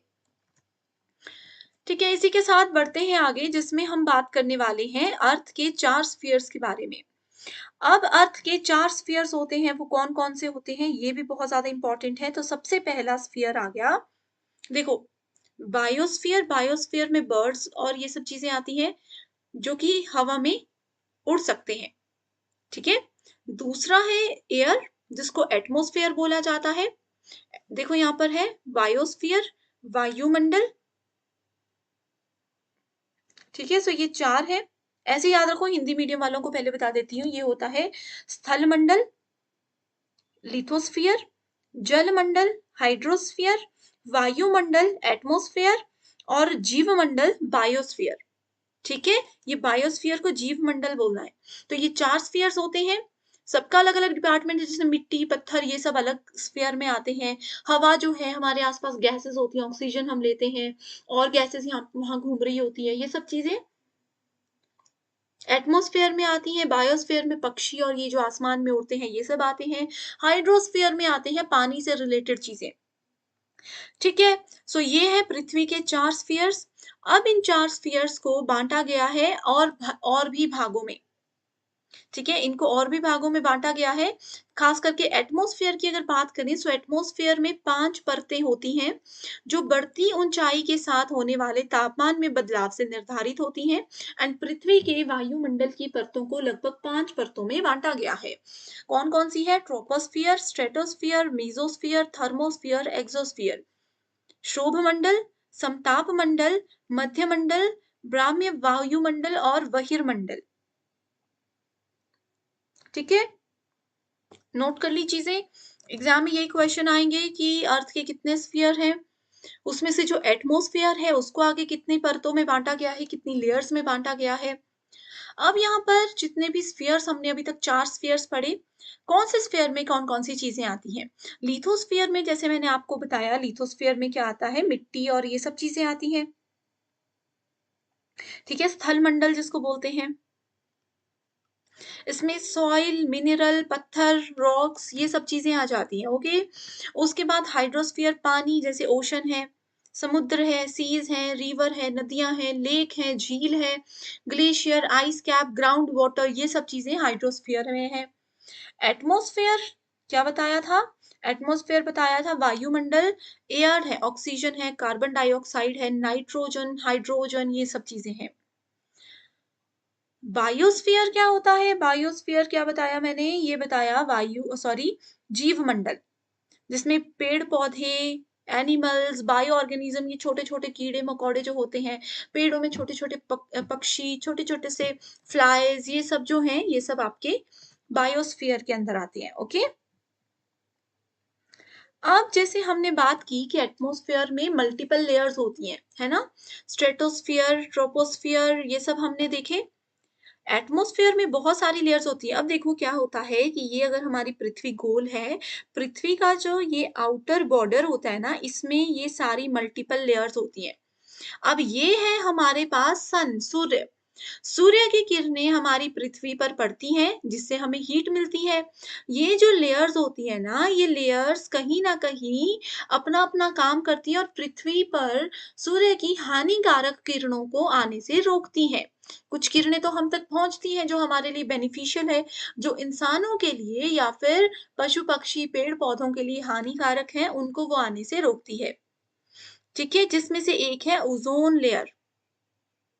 ओज़ोन परत अब डिप्लीट हो रही है, उसका क्षरण हो रहा है। क्षरण का मतलब होता है कि ये लेयर अभी समय के साथ-साथ क्या होती जा रही है, पतली होती जा रही है। अब देखो ओज़ोन लेयर क्या करती है, ओज़ोन लेयर ना एक बहुत इम्पोर्टेंट लेयर होती है, जो कि सूर्य की हानिकारक यूवी किरणों से हमें बचाती है। यूवी किरणों का मतलब होता है अल्ट्रा वायलेट रेडिएशंस। ये ह्यूमन स्किन के लिए, प्लांट्स के लिए बहुत हानिकारक होती है। इनको हम इंसानों तक पहुँचने से बचाती है। लेकिन क्योंकि अब देखो क्या हो रहा है, पॉल्यूशन बहुत ज़्यादा है, हम लोग अपने पर्यावरण का का ध्यान नहीं रख रहे हैं, प्लास्टिक यहाँ-वहाँ फेंक रहे हैं, गंदा पानी यहाँ-वहाँ फेंक रहे हैं और इन सब चीज़ों की वज़ह से पॉल्यूशन और ये सब चीज़ें ग्रीन हाउस गैसेज़ इन सब की वज़ह से ओज़ोन लेयर जो है वो समय के साथ-साथ पतली होती जा रही है, जिससे कि सूर्य की यूवी रेज़ हम तक पहुँच रही है। तो इसको अब देखो बहुत सारे गवर्नमेंट ऑफ इंडिया ने इनिशिएटिव्स लिए हैं जिससे कि हम ओज़ोन लेयर को बचाने की ओर कदम रखते हैं। जैसे कि इसमें एक पहला रूल है वो है मॉन्ट्रियल प्रोटोकॉल। एग्ज़ाम में आप लोगों ने ज़रूर सुना होगा अभी तक अगर आप लोगों ने तैयारी जैसे कर ली है एग्ज़ाम की, मॉन्ट्रियल प्रोटोकॉल के बारे में ज़रूर सुना होगा। ये प्रोटोकॉल 16 सितंबर 1987 को क्या किया गया था? विश्व के कई देशों में शुरू किया गया था and Montreal protocol ozone layer से ही रिलेटेड है। ओज़ोन लेयर को बचाने के लिए इसको बनाया गया था। ह्यूमन की जो एक्टिविटीज़ है, मानव की जो डे टू डे रूटीन है, उसकी वजह से ही ओज़ोन लेयर जो है वो पतली होती जा रही है। इसमें बहुत सारे केमिकल्स का भी रोल होता है, ठीक है? जैसे कि अगर हम सीएफसी की बात करें, आप लोगों ने बचपन में ये सब चीज़ें सुनी होंगी, क्लोरोफ्लोरोकार्बन्स, ठीक है? ये देखो यहाँ पर क्लोरोफ्लोरोकार्बन्स हैं। है ना? सो क्लोरोफ्लोरोकार्बन गैस जो है वो मेनली रिस्पॉन्सिबल है for the erosion in the ozone layer, ठीक है? ओज़ोन लेयर का जो क्षरण हो रहा है उसमें क्लोरोफ्लोरोकार्बन का एक बहुत इम्पोर्टेंट रोल है। इसके अलावा कुछ और भी केमिकल हैं जैसे मिथाइल क्लोरोफॉर्म है, हैलोजन है, ये सब इस लेयर को डिस्ट्रॉय कर रही है। अब ह्यूमन भी तो क्लोरोफ्लोरोकार्बन्स जो हैं वो रिलीज़ करते हैं, वो कैसे? आप लोगों के घर में फ्रिज है, रेफ्रिजरेटर है, आप लोग प्लास्टिक यूज़ करते हो, आप लोग घर में जब पेंट करते हो उसकी जो स्मेल होती है, हम बोलते हैं ना घर में फ्रिज को बहुत देर खुला नहीं रखना चाहिए, घरवाले बोलते हैं कि फ्रिज को खुला मत रखो, जो सामान निकालना है उसको निकालो और बंद कर दो इमीडिएटली। तो वो क्यों बोलते हैं? क्योंकि उससे जो गैस निकलती है उससे जो केमिकल रिलीज़ होता है, वो हमारे पृथ्वी के लिए बहुत ही ज़्यादा नुकसानदायक होता है, ओके? इसके अलावा ओज़ोन लेयर के डिप्लीशन के लिए कुछ केमिकल्स के नाम हैं, जो कि एग्ज़ाम में पूछे जाते हैं। जैसे कि पहला है सीएफसी, यहाँ पर लिखा है क्लोरोफ्लोरोकार्बन्स। दूसरा क्या है? दूसरा है रॉकेट लॉन्चेस, जो रॉकेट्स लॉन्च होते हैं, उससे जो गैस निकलती है। उसके अलावा है नाइट्रो NO2 है जैसे, NO है। N2O है, नाइट्रस वाले जितने भी कंपाउंड्स होते हैं उसमें। इसके अलावा नेचुरल चीज़ें भी होती हैं, जैसे कि सूर्य की किरणें अगर एक ही जगह पर बड़े दिनों तक लगातार पड़ती रहती है, बिना बारिश के या बिना इस चीज़ के, तो वहाँ पर वो थोड़ा-सा ना होल करता रहता है, जिसकी वजह से ओज़ोन लेयर डिप्लीट होती जा रही है, ओके? जैसे हम लोग आग बुझाने वाला वो जो होता है फायर एक्सटिंग्विशर्स, उसमें जो गैस होती है वो भी क्लोरोफ्लोरो को रिलीज़ करती है, हैलोजेंस को रिलीज़ करती है, जिसकी वजह से पृथ्वी को बहुत ज़्यादा नुकसान पहुँचता है, ठीक है? ओके, सो इसी के साथ अगला टॉपिक है ग्रीन हाउस गैसेस। सो देखो ग्रीन हाउस गैसेस में से भी एक क्वेश्चन एग्जाम में आता है, जिसमें सबसे पहले है कार्बन डाइऑक्साइड। कितनी गैसेस होती है पहले तो ये बताइए। टोटल 5 गैसेस होती हैं। Carbon dioxide 56%, methane 18%, chlorofluorocarbon CFC 13%, ozone 7% और नाइट्रस ऑक्साइड 6%। नाइट्रस ऑक्साइड या नाइट्रोसियस गैसेस जो होती है ना, तो नाइट्रस वाली गैसेस जो होती हैं वो हमारी पृथ्वी को नुकसान ही पहुंचाती है। तो ग्रीन हाउस गैसेस क्या होती है? ये वो गैसेस होती हैं जो कि एटमॉस्फेयर में हीट जनरेट करती है एंड ग्लोबल वार्मिंग का ये सबसे बड़ा कारण होती है। आप लोगों ने सुना होगा आजकल मौसम कैसा चल रहा है? ये है ग्लोबल वार्मिंग के लिए रिस्पॉन्सिबल, ठीक है? अब देखो, अभी आप लोग ये वीडियो देख रहे हो, आप लोगों को पता है कि मौसम अभी कैसा चल रहा है। एकदम से बारिश, एकदम से धूप, एकदम से ठंडी, एकदम से गर्मी, इस तरीके का मौसम चल रहा है। ये किसकी वजह से हो रहा है? ये इसको आप सब बोलते हैं ये ग्लोबल वार्मिंग की वजह से है। सो ग्लोबल वार्मिंग क्या है? ये सबसे पहले जानिए। ग्लोब जो है, हमारी पृथ्वी जो है वो गर्म हो रही है। किसकी वजह से? ये जो extra gases, green house gases हमारी पृथ्वी में एक्स्ट्रा लेवल पर बढ़ रही हैं, ये नुकसान पहुंचा रही हैं और ये रिस्पॉन्सिबल है ग्लोबल वार्मिंग के लिए, ठीक है? इसमें जैसे कि सरफेस ओजोन O3 की बात करें, ये एक सेकेंडरी ग्रीन हाउस गैस है, जो कि पॉल्यूटेंट्स, जब बहुत सारे पॉल्यूशन, बहुत सारे प्रदूषक हमारे आसपास घूम रहे होते हैं ना, वो प्रदूषक जब हवा में मिलते हैं, सूर्य की किरण में मिलते हैं, तो वो इस गैस को रिलीज करते हैं, इस गैस को बनाते हैं और जो बहुत ज़्यादा नुकसान पहुँचाती है। तो इसीलिए कहा जाता है कि प्रदूषण को कम करो, हमारी पृथ्वी अपने आप सही सलामत बच जाएगी, ठीक है? सो ग्रीन हाउस गैसेस का नाम याद रख लिया, एग्जाम में ज़रूर क्वेश्चन आएगा, कन्फ्यूज़ मत होइएगा, ठीक है? ग्लोबल वार्मिंग की बात हम कर रहे थे। Global warming refers to the increase in average temperature, ठीक है? जो हमारा टेम्परेचर है पृथ्वी का, ठीक है, उसका जो तापमान जो है पृथ्वी का, वो बढ़ता जा रहा है समय के साथ साथ। अर्थ का जो आसपास का सरफेस है, हवा है, ओशन है, वो क्या कर रहे हैं? बहुत ज्यादा गर्मी सहन नहीं कर पा रहे हैं, जिसकी वजह से ग्लोबल वार्मिंग होती है। समुद्र में पानी इतना गर्म हो जाता है कि उसके अंदर की जो स्पीशीज हैं वो खत्म हो गई हैं। कितनी सारे मछलियों की प्रजाति हैं जो खत्म हो चुकी हैं, अब आपको देखने को ही नहीं मिलेगी। कितने सारे जंगल में ऐसे जीव हैं जो कि खत्म हो चुके हैं, अब जिनको बचाने के लिए बहुत सारी मोदी जी ने स्कीम्स लाई हुई हैं, ठीक है? अब ग्लोबल वार्मिंग का भी कुछ कारण है, जैसे कि वनों की कटाई हम कर रहे हैं। वनों की कटाई आपने बचपन में पढ़ा होगा, वनों की वजह से बारिश होती है ज़्यादा। वनों को हम काट रहे हैं तो बारिश कम हो रही है, गर्मी बढ़ रही है, तो ग्लोबल वार्मिंग के चांसेस बढ़ जाते हैं। हम लोग जो वाहन यूज़ कर रहे हैं, उससे जो धुआँ निकलता है, जो पेट्रोल, डीज़ल कार्स, देखो आपको पता होगा शायद डीज़ल कार्स अभी आना बंद हो चुकी हैं। क्यों? क्योंकि डीज़ल जब वो गाड़ियाँ चलती हैं तो उससे गंदी स्मेल निकलती है, जिसकी वजह से ग्लोबल वार्मिंग होती है। क्लोरोफ्लोरोकार्बन यहाँ पर है। इंडस्ट्रीज़ होती है, बड़ी-बड़ी फैक्ट्रीज़ होती हैं जहाँ से काला धुआँ या गंदा धुआँ निकलता है। एग्रीकल्चर, खेती-बाड़ी के लिए जो आप स्प्रे करते हो, कीटनाशक करते हो, उससे भी बहुत सारा नुकसान पहुँचता है हमारी पृथ्वी को, ठीक है? और ये सब चीज़ों की वजह से क्लाइमेट चेंज होता है। ये सब चीज़ें एक-दूसरे के साथ रिलेटेड है। ग्रीन हाउस गैसेज़ हैं, इसको थोड़ा-सा ऊपर-नीचे अगर हो जाए तो क्या हो जाता है? ये ग्लोबल वार्मिंग करने लग जाता है। ग्लोबल वार्मिंग के कारण ह्यूमन की एक्टिविटीज़ भी हैं, थोड़े से नेचुरल गैसेज़ भी हैं, लेकिन वो इतनी ज़्यादा नहीं नुकसान पहुँचाती है। अब ग्लोबल वार्मिंग हो रही है तो डायरेक्टली उसका लिंक किसके साथ है? क्लाइमेट चेंज के साथ है। क्लाइमेट चेंज क्या करता है? वातावरण में एकदम से परिवर्तन हो रहा है, जिससे कि नुकसान तो सबको है ही, है ना? तो ये चीज़ें हैं। इसके बाद बढ़ते हैं कि पॉल्यूशन क्या होते हैं? प्रदूषक आपको पता है कि क्या होते हैं?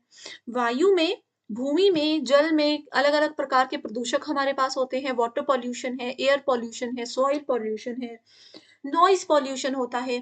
तो ये जितने भी प्रकार के प्रदूषक हैं, ये कैसे होते हैं? अब मान लीजिए हमारी आस-पास का जो एटमॉस्फेयर है, जो हमारे आस-पास हवा घूम रही है, वो हवा में अगर कुछ गंदगी फैल जाए, कुछ केमिकल रिलीज़ होकर आ जाए, तो वो एयर पॉल्यूशन हो जाएगा। कुछ समय पहले आपने सुना होगा बहुत सारे लोग इस वजह से मर गए क्योंकि क्यों मरे थे? क्योंकि देखो किसी एक फैक्ट्री से गैस रिलीज़ हुई थी। मुझे क्लियर अभी याद नहीं आ रहा वो किस स्टेट की न्यूज़ थी। आपको किसी को अगर स्टूडेंट को याद है तो मुझे कमेंट करके बता दीजिए, मुझे भी एक बार याद हो जाएगा। उस पर्टिकुलर स्टेट में कोई फैक्ट्री थी, वहाँ से कोई गैस रिलीज़ हुई थी, जिसकी वजह से कितने सारे आस-पास की सिटीज़ के और कितने सारे लोग मर गए, एकदम से उनकी अचानक से मौत हो गई। तो वो एयर पॉल्यूशन होता है। पानी में पॉल्यूशन कैसे होता है? मान लीजिए पानी में अंदर कुछ केमिकल आ गया या कुछ भी हो गया जिसके वजह से लोग वो कई पानी पीते हैं, है ना? तो उसकी वजह से वाटर पॉल्यूशन हो जाता है। आप लोग अपने घरों का पानी या गंदी फैक्ट्री का पानी नदियों और नालों में मिला रहे हैं। आगे जाकर वो मछलियाँ हैं और भी जीव हैं पानी के अंदर रहने वाले, वो सब अगर उस पानी को पिएँगे तो उन सबको तो कितना नुकसान हो जाएगा। वो वाटर पॉल्यूशन है। लैंड पॉल्यूशन क्या होता है? अपने लैंड पे जो हम नुकसान पहुँचा रहे हैं। ठीक है स्टूडेंट्स? सो आई होप ये बिल्कुल क्लियर हो गई हैं आपको चीज़ें। ठीक है?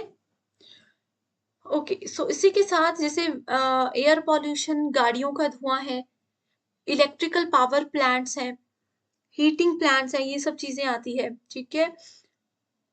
एयर पॉल्यूशन में देखो एक क्वेश्चन यहाँ पर एग्ज़ाम में ये आता है कि जब एयर पॉल्यूशन होता है, वायु में हवा में जब प्रदूषक फैल जाते हैं, तो सबसे ज़्यादा नुकसान पहुँचाने वाली गैसेज़ उसमें कौन-सी जनरेट होती हैं? वो है CO, कार्बन मोनोक्साइड, दूसरी है लेड, तीसरी है NO2, नाइट्रोजन डाइऑक्साइड, नेक्स्ट है PM यानी कि पार्टिकुलेट मैटर और SO2 यानी कि सल्फर डाइऑक्साइड।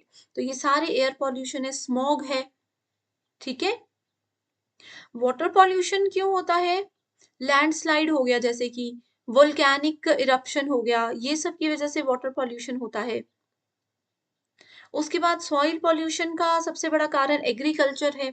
मिट्टी खराब कैसे होती है एग्रीकल्चर की वजह से? आप लोग जैसे कुछ खा रहे हो, स्नैक्स खा रहे हो, प्लास्टिक वाटर बॉटल्स को यूज़ कर रहे हो, वो बॉटल को आप फेंक दोगे 10-15 साल के बाद भी वहाँ पर देखोगे तो वो बॉटल आपको वैसी की वैसी ही मिलेगी। वो गलती ही नहीं है लेकिन वो ज़मीन जिस जगह के आस-पास होती है उस पूरी ज़मीन को बंजर ज़रूर कर देती है। तो एग्रीकल्चर में और क्या होता है अब जैसे आप लोग देखो मिट्टी को उपजाऊ बनाने के लिए या फिर कई बार कुछ ऐसे कीटनाशक मार देते हो ज़मीन पर, जिसकी वजह से आपकी मिट्टी में मिट्टी बिल्कुल भी उपजाऊ नहीं रहती। तो वो भी एक सॉइल पॉल्यूशन होता है। इंडस्ट्रियल एक्टिविटीज़ अगर बहुत ज़्यादा होती है, तो वो भी सॉइल पॉल्यूशन करती है। मृदा का प्रदूषण, ठीक है? मृदा ज़मीन जो होती है, सॉइल जो होती है, उसको मृदा प्रदूषण कहते हैं। नॉइज़ पॉल्यूशन क्या होता है? नॉइज़ पॉल्यूशन जैसे कि बहुत ज़्यादा शोर-शराबा है, ध्वनि प्रदूषण जिसको कहा जाता है, ठीक है? आपके आस-पास बहुत ज़्यादा शोर-शराबा हो रहा है। जैसे कि देखो अगर पूरे वर्ल्ड में हम बात करें ना, सबसे ज़्यादा नॉइज़ वाली सिटी कौन-सी है? सिटी चाइना में है। उसके बाद दूसरे नंबर पे इंडिया में न्यू दिल्ली आता है। तो देखो दिल्ली इसमें भी दूसरे नंबर पर है। सबसे ज़्यादा ध्वनि प्रदूषण दिल्ली में होता है दूसरे नंबर पर पूरे वर्ल्ड के हिसाब से, ठीक है? उसके बाद चौथे नंबर पर आता है फिर इंडिया। इंडिया में मुंबई चौथे नंबर पर है ध्वनि प्रदूषण के नाम पर।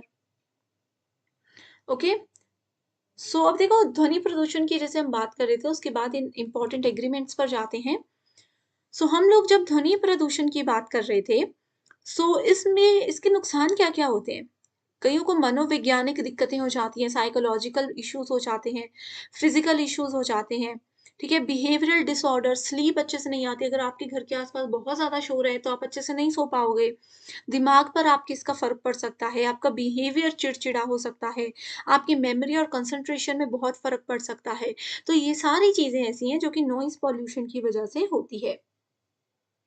इतना आई होप स्टूडेंट्स आप सबको बिल्कुल क्लियर होगा।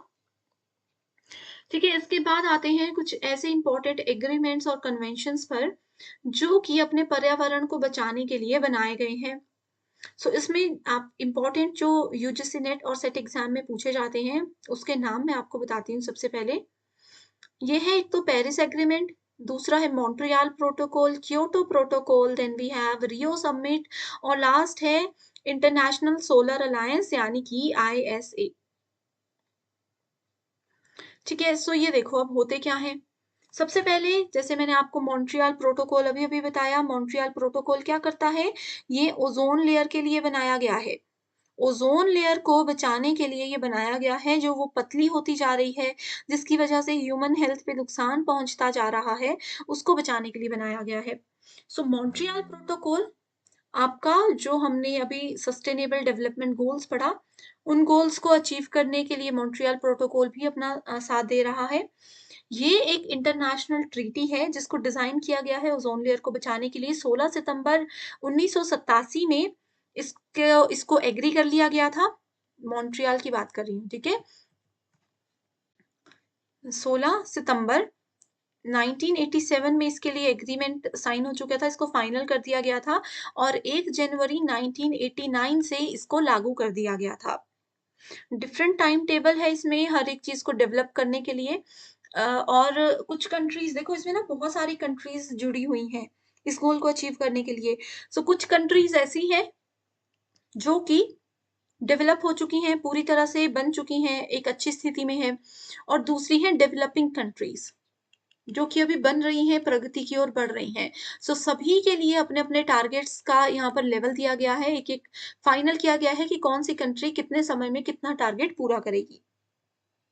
मॉन्ट्रियल प्रोटोकॉल जो है, इंडियन कॉन्स्टिट्यूशन के आर्टिकल नंबर 5 के अंदर इसके बारे में लिखा गया है, ये भी आपको पता होना चाहिए। ठीक है? इसके अलावा मॉन्ट्रियल प्रोटोकॉल में कितनी कंट्रीज़ हैं? मैंने आपको बताया ना ये सिर्फ़ इंडिया के लिए कन्वेंशंस और ये नहीं बनाए गए हैं, इसमें वर्ल्ड की बहुत सारी कंट्रीज़ हैं। सो मॉन्ट्रियल प्रोटोकॉल के लिए टोटल 197 कंट्रीज़ की भागीदारी है। 197 कंट्रीज़ के लोग मिलकर ये देखना चाहते हैं, अपनी ओज़ोन लेयर को बचाना चाहते हैं, ठीक है? अब यहाँ पर कुछ गोल्स हैं, जैसे मैंने आपको बताया था कि 2030 तक ये गोल्स अचीव करने हैं।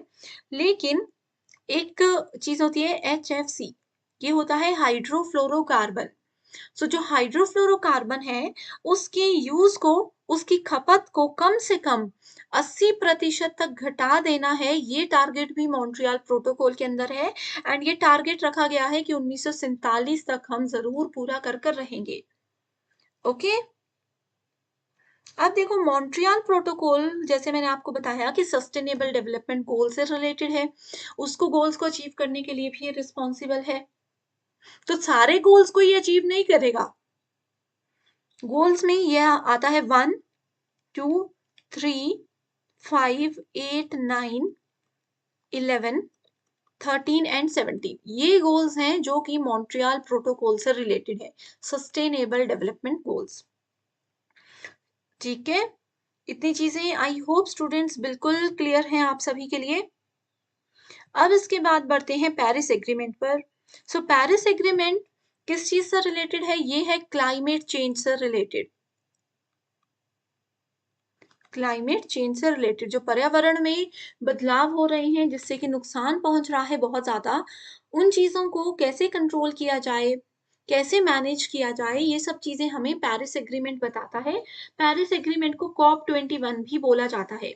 कॉप के बारे में हम आगे पढ़ेंगे, फिलहाल मैं बता देती हूँ कि कॉप की फुल फॉर्म होती है, क्या फुल फॉर्म होती है कॉप की? चलो ऐसे करते हैं, बाद में जो डिस्कस करेंगे ही।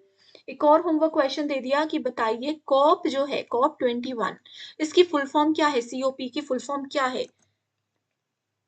पेरिस एग्रीमेंट क्लाइमेट चेंज से रिलेटेड है, इतना आपको पता चल गया। और ये क्या करता है? पेरिस एग्रीमेंट क्या करता है? क्लाइमेट में जो बदलाव हो रहे हैं उनको कैसे हम कंट्रोल करें, कैसे अपने पर्यावरण को बचाने के लिए डिसीजन लें, ये सब चीजें इसके अंदर आती हैं। इसको 2015 में अडॉप्ट कर दिया गया था, अपना दिया गया था। क्लाइमेट चेंज में कुछ चीजें आती हैं जैसे कि climate change mitigation, Hindi medium वालों को भी बताती हूँ, क्लाइमेट चेंज मिटिगेशन, अडेप्टेशन और फाइनेंस, ये तीनों चीजों के लिए पेरिस एग्रीमेंट रिस्पॉन्सिबल है। यानी कि जलवायु परिवर्तन में शमन, अनुकूलन और वित्त, इन 3 चीजों के लिए पेरिस एग्रीमेंट COP21 रिस्पॉन्सिबल है। ओके, इसके बाद फिर नेक्स्ट आ जाता है क्योटो प्रोटोकॉल। सो ये भी एक बहुत इंपॉर्टेंट प्रोटोकॉल है। ये किस चीज से रिलेटेड है? Kyoto protocol is related to green house gases.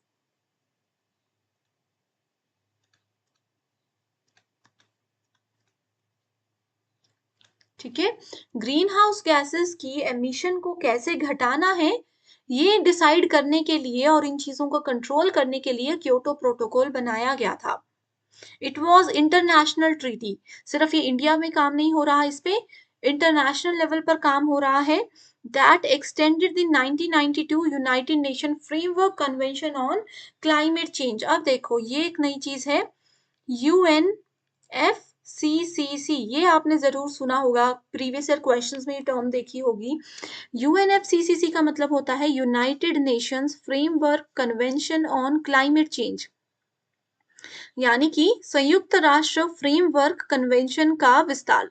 ये एक फ्रेमवर्क था जिसको 1992 तक यूज किया गया एंड इसको एक्सटेंड किया गया, इसको बढ़ाया गया और लंबे समय तक, एंड बाद में इसका नाम दे दिया गया Kyoto protocol. Okay, so green house gases को कम करने, उसकी यूज को, उसकी एमिशन को कम करने के लिए, ग्रीन हाउस गैस का उत्सर्जन को कम करने के लिए क्योटो प्रोटोकॉल बनाया गया था। और मानव निर्मित CO2 एमिशन जो है ये सब इसके अंदर आता है।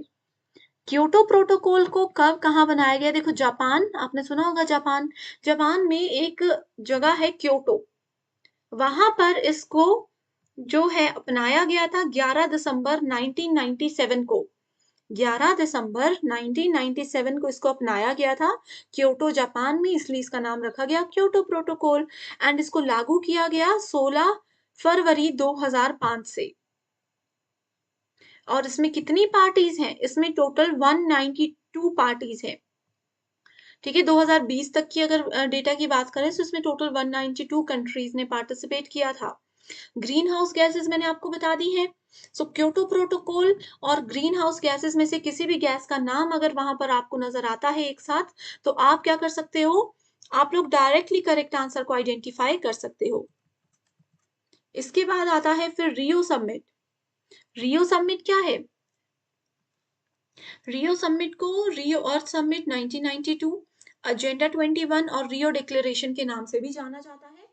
Okay, United nation conference on environment and development ने इसको रियो डी जेनियो के नाम से भी कहा गया था। ठीक है, सो ये कब शुरू हुआ? 3 से लेकर के 14 जून 1992 तक पहला रियो समिट हुआ था। ठीक है, it gave the concept of sustainable development to be combined economic growth with economical responsibilities. So Rio Summit किससे रिलेटेड है?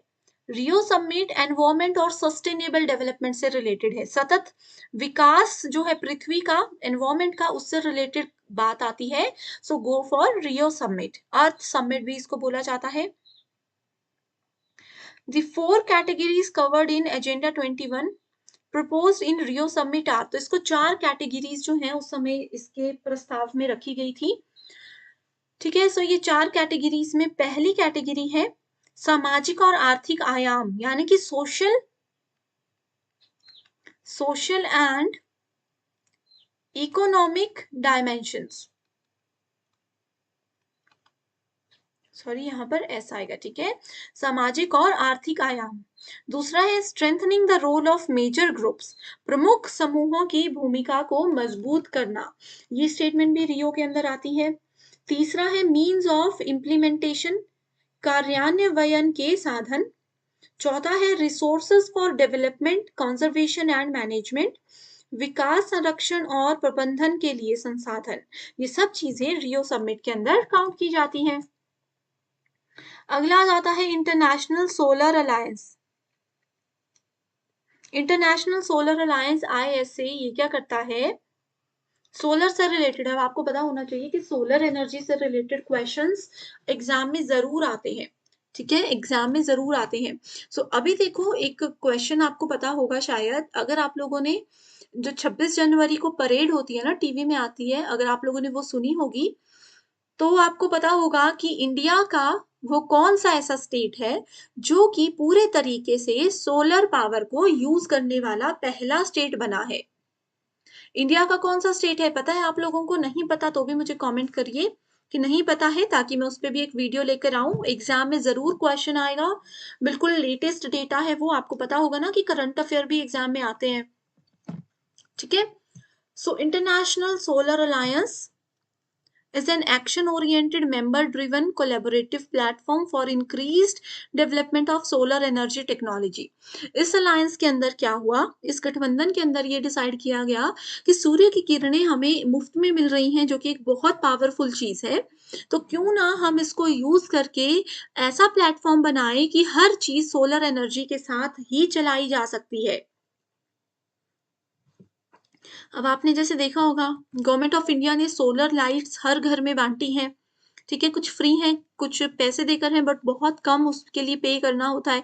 तो उसके पीछे का कारण क्या है? उसके पीछे का यही कारण है कि वो बताना चाहते हैं कि सोलर एनर्जी एक पावरफुल एनर्जी है, इलेक्ट्रिसिटी आप इस तरीके से बचाइए सोलर प्रोडक्ट्स को यूज करके। सोलर वॉच आ चुकी हैं, आपके घर की छत पर सोलर पैनल लग सकते हैं, जहां से आपको गीजर और ये सब चीजें यूज नहीं करनी पड़ेंगी। सोलर से ही, सोलर एनर्जी से ही आप क्या करोगे, गर्म पानी आपके नलकों में से आएगा। आपके घर की जितनी भी इलेक्ट्रिसिटी है वो सारी सोलर पैनल के थ्रू आप यूज कर सकते हो। तो ये कॉस्ट इफेक्टिव है, इससे आप लोगों का भी फायदा है, क्योंकि आप सबके भी पैसे बच रहे हैं, इलेक्ट्रिसिटी बिल नहीं आएगा। और दूसरी चीज है, हम इलेक्ट्रिसिटी जनरेट जो करते हैं उससे कितना नुकसान हमारे पर्यावरण को भी होता है, तो उससे भी उसको बचा सकते हैं हम, पर्यावरण को भी बचाएंगे, अपनी पॉकेट फ्रेंडली चीज भी ये हो जाएगी, ठीक है। सो इसमें इंडिया और फ्रांस जो है, सबसे पहले इन्होंने इनिशिएटिव ये उठाया था। और इसका विजन है, विजन का क्या मतलब होता है? विजन का मतलब होता है इसकी जो दृष्टि हम बोल सकते हैं, ठीक है। Let us together make the sun brighter, let us together make the sun brighter, ठीक है। सो ये इसका टैग लाइन है, आपको याद रखना है। अगर एग्जाम में आता है कि let us make the sun together make the sun brighter, किसका टैग लाइन है, तो आपको पता होना चाहिए इंटरनेशनल सोलर अलायंस का ये टैग लाइन है, ठीक है। इसके अलावा इन्होंने ये एक मिशन रखा है, एक मिशन बनाया है कि कोई भी घर, कोई भी विलेज दूर नहीं है, हर जगह पर हम ये लाइट हर घर में पहुंचा सकते हैं। ये गवर्नमेंट का एक मिशन है इसको लेकर, ठीक है। और इसमें टोटल कितनी कंट्रीज हैं? 106 कंट्रीज हैं जिन्होंने ISA के फ्रेमवर्क एग्रीमेंट को साइन किया है, ठीक है। अब देखो यहाँ पर ना ये चीज और आती है। अब आपको पता होगा कि कोई बहुत सारे देश ऐसे हैं जहां पर धूप नहीं आती, सूर्य का मतलब वो उनका पॉइंट ही ऐसा है, वो देश है ही ऐसी लोकेशन पर, ऐसी जगह पर जहां पर धूप नहीं आती, तो वहां पर ये सोलर एनर्जी वाला कॉन्सेप्ट नहीं हो सकता। लेकिन जैसे इंडिया है, यहाँ पर हमें पता है कि कितनी अच्छी धूप हम लोगों को मिलती है, ठीक है। सो ये सब चीजें बहुत इंपॉर्टेंट है हमारे लिए, इंडियंस के लिए। इसके अलावा ISA के अंदर कुछ और इम्पोर्टेंट प्रोजेक्ट्स इन्होंने बनाए थे, जिसमें कि पहला प्रोजेक्ट का नाम है ओसोवॉग। ओसोवॉग का मतलब है वन सन, वन सन, वन वर्ल्ड, वन ग्रिड। ये SUN वाला सन है, ठीक है। वन सन, वन वर्ल्ड, वन ग्रिड। एक ही हमारे पास सूर्य है, एक ही हमारे पास विश्व है, और एक ही तरीके से हम इसका बेनिफिट उठाएंगे। वन ग्रिड में एक ही चीज बनाकर इसको रखेंगे। दूसरा है इसका, इसको बोलते हैं I*C। I*C मतलब international solar alliance, solar technology and application resource centre, ठीक है। सौर प्रौद्योगिकी और अनुप्रयोग संसाधन केंद्र। तीसरा इनिशिएटिव जो है वो है ITEC, आईटेक। ये क्या है? Indian technical and economic cooperation scheme, भारतीय तकनीकी और आर्थिक सहयोग योजना। तो ये 3 योजनाएं हैं जो कि आईएसए के अंदर आती हैं। इसके अलावा आपको ये भी पता होना चाहिए कि जैसे मैंने आपको बताया ना, गवर्नमेंट ने सोलर एनर्जी से रिलेटेड बहुत सारे मिशन तैयार किए हैं। सो उसमें कुछ मिशन ऐसे हैं जिसमें पहला है एनएसएम, नेशनल सोलर मिशन, राष्ट्रीय सौर मिशन जिसका नाम है। दूसरा है आईएनडीसी टारगेट। ओके। इसका ऐसा था कि सोलर पावर प्लांट्स लगाने हैं 2022 तक, तो ये टारगेट काफी हद तक अभी अचीव हो चुका है। तीसरा है solar park scheme, solar park scheme. Okay. देखो स्टूडेंट्स, ये अभी सिर्फ मैं नाम बता रही हूँ क्योंकि इस वीडियो में हमें कंप्लीट इस यूनिट को कवर करना है। अगर आप चाहते हो कि सोलर एनर्जी और इससे रिलेटेड जितनी भी स्कीम्स हैं जो अपकमिंग एग्जाम में आ सकती हैं, वो उस पर सेपरेट वीडियो अगर आपको चाहिए तो भी मुझे बता दीजिए, ठीक है। उसके बाद आती है canal bank and canal top scheme.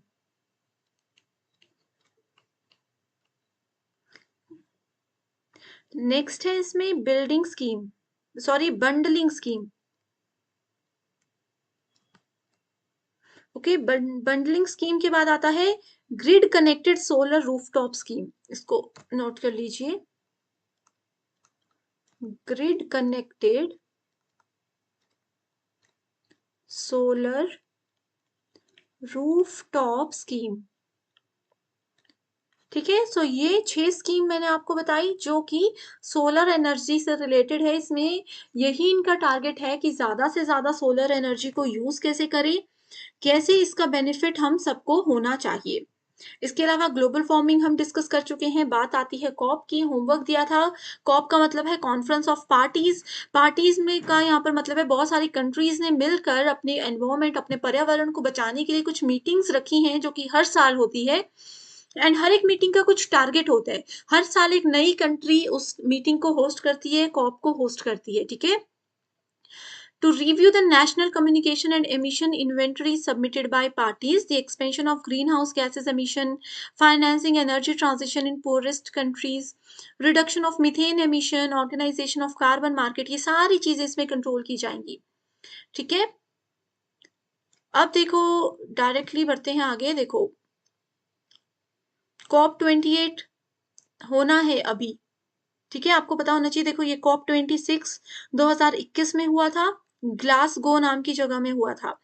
COP27 नवंबर 2022 में हुआ था, इजिप्ट में हुआ था। उसके बाद COP28 होने वाला है दुबई में।